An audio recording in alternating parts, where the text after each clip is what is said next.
Hello everyone. In today's video, I will show you how to install Windows 11 without an internet connection. This is useful if you want to reinstall your operating system or if Windows can't detect the network adapter during the installation. So let's get started. In previous versions, there used to be a button to skip connecting to the internet, but it's been removed in newer versions. Fortunately, it's still easy to bypass. First, boot your PC from a bootable USB drive. Click Next, and then click on Install Now. Then agree to license terms and click Next. Choose what type of installation you want. Here, I will choose the custom option. Select the drive where you want to install the window and click Next. Then, select your region and keyboard layout. Once you have done all that, you'll get to a screen where you're asked to connect to a Wi-Fi network.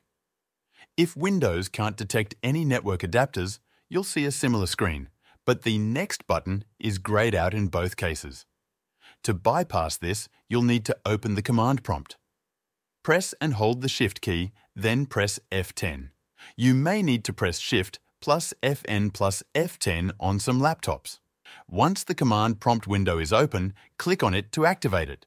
Next, type the following command: OOB/bypass NRO, then press Enter. This command will restart the system. Repeat all the steps as before. After the restart, you'll see the option to skip the internet setup. Click I don't have internet and then click Continue with limited setup. You'll now be prompted to enter a local user account name and password. Next, you'll be asked to add security questions for account recovery.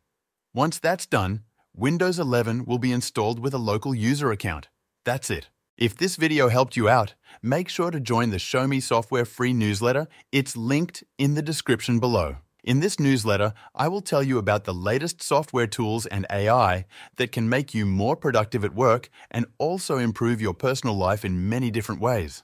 You can also reply to these emails with any technical support questions you might have, and I'll do my best to help you out for free. This newsletter is completely free and will always be free, so click the link in the description to sign up.